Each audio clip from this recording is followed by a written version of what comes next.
Billson.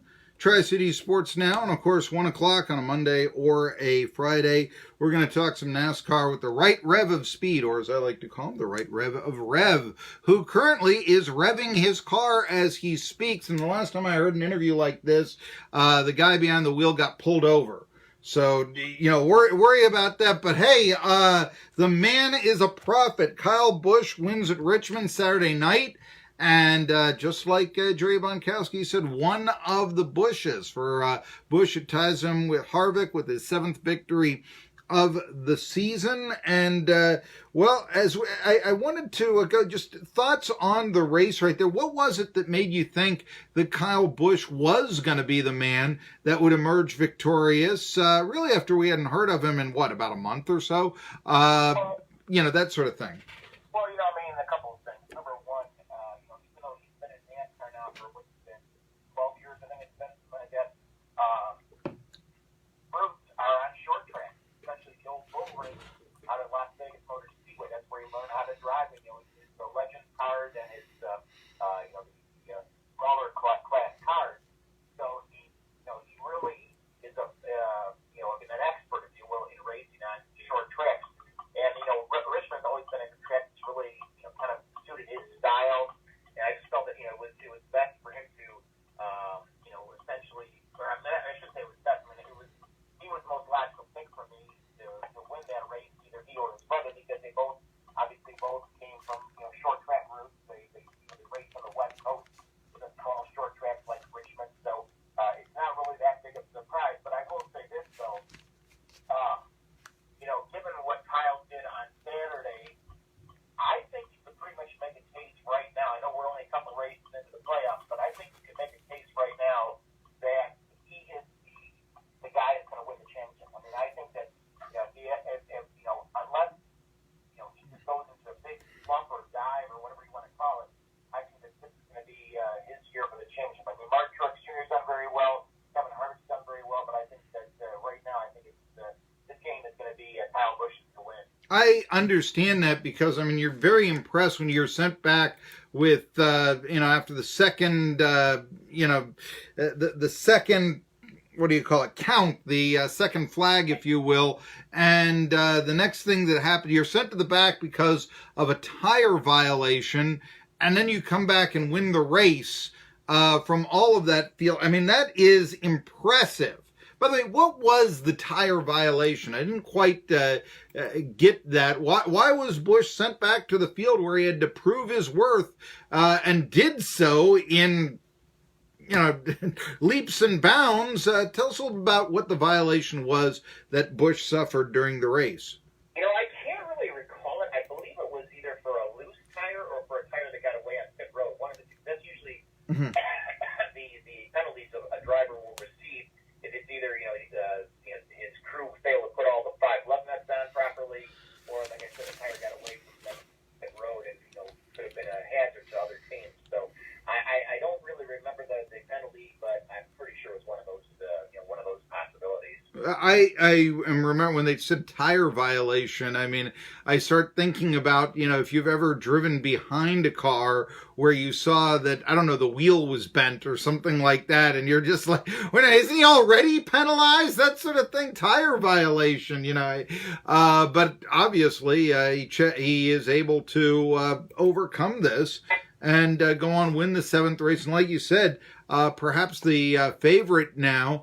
And really, after the impressive way of going from the back of the pack halfway through the race and winning it, I think you would have to call him the favorite, especially. I guess he is now leading in points by 14 over Brad Keselowski and then Martin Truex Jr. And surprisingly, Kevin Harvick is sitting there in 4th place, even though he has as many victories as Kyle Busch. Now, one question that I do have here is we're going to go the next stage. It's the Roval in Charlotte. And, we talked a little bit before about how maybe Chevys, the pony cars, would have an advantage on road courses. Is this then make or break? I guess this is make or break for Jimmy Johnson, but we're all wondering, hey, what about Jimmy Johnson? What about why isn't he doing anything? Where is he at this stage of his career? Is this maybe the last chance for Jimmy Johnson to shine and possibly win? It really is. I mean, unless he either wins or amasses enough points to advance past Charlotte, his season or his chance for championship there fairly done at that point. And the other thing too is, the Roval. This is the first time they're going to have a race on the Roval. So, I mean, this is an untested. I mean, they had a test on there. I shouldn't say that, but it's the first time they've ever had a race on there. I think it's going to be very difficult for a lot of the guys to adapt to it because, they're used to driving on the speedway part of it, but they're not really used to driving on the road course part of Charlotte Motor Speedway. So it's going to be really interesting to see how this race plays out. I think the biggest key is get an early jump, an early start, really early, rather, qualify well, and just hope for the best. That's all you can do. Now, why would the Roval get into the playoffs and let's say the Brickyard, let's say Darlington, let's say, Chicagoland, we've talked about the heated Chicagoland, or even, dare I say, Bristol. What is it about the Roval that we would have in the playoff race? This untested race now is going to eliminate 4 drivers. Is that fair? Is that ethical in your opinion? Well, you have to remember that, fans for the last decade plus have been asking for a road course Mm-hmm. in the playoffs. They've wanted to have, either a Watkins Glen or a Snowland in the playoffs, and unfortunately, because those tracks are committed to racing at other times of the season, there really wasn't a road course available. And I think that what NASCAR's logic was, and this obviously came from the suggestion from Charlotte Motor Speedway, was, let's give a race that's going to be half on the actual speedway and half on the road course. And I think that it's going to kind of satisfy the fans who wanted a road course race for quite some time, but it also serves as a good test, if you will, because who's to say 3 years from now, 4 years from now, 5 years from now, NASCAR sees how the Roval performs over those the next 3, 4, 5 years, and then they decide, well, let's actually put a road course into the playoffs. So I think that this is kind of a test experiment, if you want to call it that, but I think it's going to be a good thing. I think fans are going to enjoy it. Yeah, the driver's going to have their hands full because this is untested territory for them, so to speak, on the road courses in Charlotte. But I think going forward, they're going to wind up liking this, and it'll be a good addition to the playoffs. Well, it is funny because I remember back in the 90s, and we've talked about this, Jerry Bonkowski of NBCSports.com, how, the idea, road racing, that's not American, that's boring. I mean, and now it's like, well, we'd like the change of pace. We'd like, as we've said, the liver and onions, if you will, just for a change of pace and, see how this works out. I guess the idea that I keep hearing about people who say, what's wrong with NASCAR? I keep hearing too many 1.5 mile racetracks. We'd like to see the road courses. I find that interesting. Locally here, we'd like to hear the bull rings because we're in Bristol, but a lot of the national people say, and that's what I think you really got to listen to, the road courses. And, you go Richmond, Charlotte. I mean, this is, the idea is that you're taking the playoffs away from the fan base. Well, not this week. Certainly not this week, I would say. Now, tell me, though, a little bit. I mean, I remember going to a race in the road track at Daytona. How is the Charlotte track at all different from the Daytona track for a road course? Well, first of all, Daytona is essentially a mile. The whole speedway itself is a mile longer than Charlotte Motor Speedway. Okay. And their road course they use for the Rolex 24th in January is a bona fide, legitimate, full road course. Whereas the Roval, it's a shorter road course, and it is such that it's much like the Indianapolis Grand Prix in IndyCar, where they combine half the speedway with the road course in Indianapolis Motor Speedway's infield. So that's kind of the premise, I guess, if you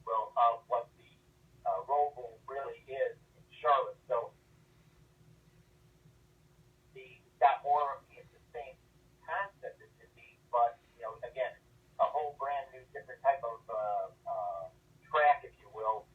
Even though the drivers are used to driving on the speedway, they're not used to driving on that road course, and it's going to be it's going to present a pretty big challenge for those guys for sure. Is this going to be like at Bristol? I think one of the appeals of Bristol is you can see the whole race, and you can't do that at Talladega. Do you? Is this going to be a case where people can actually see the entire road race? Well, I know they were moving some seating areas closer to the road to give fans better seating. I mean, if you think about Charlotte Motor Speedway, the best venues for viewing the road are turns 2 and well, to a certain extent 3, but more so 2. And I remember when they had the debut of the movie Cars back in I think 2007 or 2008. Mm-hmm. They had in turn 2, and it was a great venue. I mean, you can see the road course really. I mean, even though there's a stage in front of us, you can see where the road course really was at. So, I think that they'll bring some seating closer because the road wall itself, you're not going to be able to see very much of it if you're way up in the back end, the seating area. So you will see part of the race course on the speedway, but it's just if you can get it closer to you, you're obviously going to have a better view of what's going on in all the action. I don't want to change the subject here. Yeah, see the action. I mean, I'm hearing a lot of excitement for it. I mean, that's the vibe that I'm getting here. Jerry Bonkowski of NBCSports.com. Maybe it is because it's a little close to us, but even so. Jerry, though, one thing I did want to talk to you about, I noticed that you had tweeted out a remembrance of Bob Margolis, who you wrote with, I guess, at GoRacing.com. Also used to be at Yahoo.com. He said he had been succumbed to cancer 2 years ago and all that, but you had known him for 20 years and written with him. Tell us a little bit about Bob Margolis. I mean, is there a book or so that we could read about racing, or just fill us in on something that 140 characters cannot do? Oh, Bob, I knew him, like I said, for about 20 years, and he was very much a Renaissance man in the sense that, he came to sports and sports writing very late in his career. I mean, he spent the better part of his first 25, 30 years of his adult life working in the rock and roll industry. He was a advanced repertoire man for bands like Whitesnake, Guns N' Roses, Aerosmith, Slate, and things like that. And, he eventually moved back to his home in Pennsylvania, a little small town called Matanchi, and he pretty much had wanted to get out of the rat race. So he decided he always had been a big fan of motorsports, and he hooked up with Go Racing as they were getting off the ground back in, I think it was like 94, I think it might have been, 95, something like that. And that's where I first met Bob, and stuck to it like as a duck to water does. He's always had a lot of talent, not just musically, but as a writer as well. And he made his mark. He definitely made his mark, and I still remember to this day. It was 2007.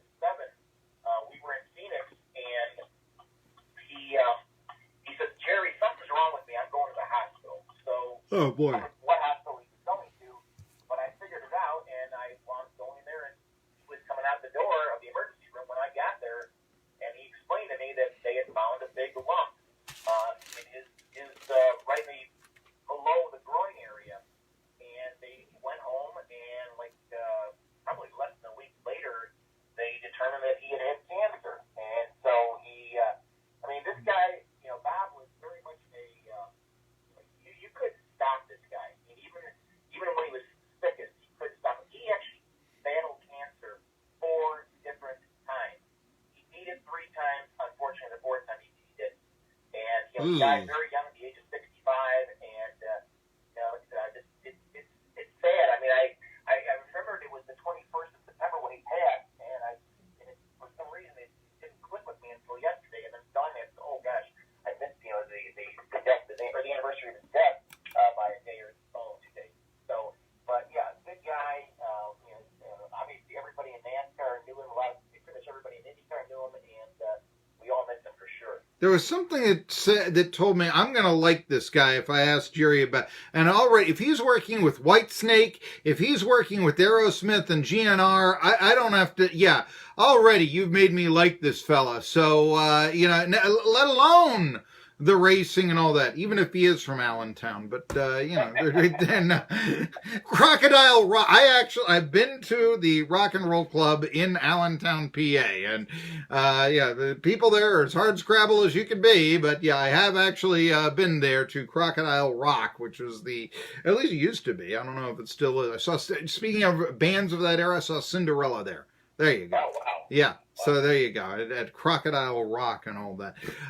Anyway, in near where Barb Margolis is from. Well, we got it. It will be really perhaps D-Day for Jimmy Johnson, but he might have the car that can win at the Roval and a whole new experience for NASCAR. Can that take it to get a little bit out of its doldrums? It could be very exciting this weekend over in Charlotte. Well, when we return... Why, what happened there? I got some voice that I shouldn't have gotten on there. When we return, I am going to talk a little bit. The Braves, all they did was clinch their first playoff berth in 5 years this weekend, and we're just now getting around to talking about that. Plus some other baseball, pro football. You get the idea. Weather delays. Tri-City Sports Now. All right.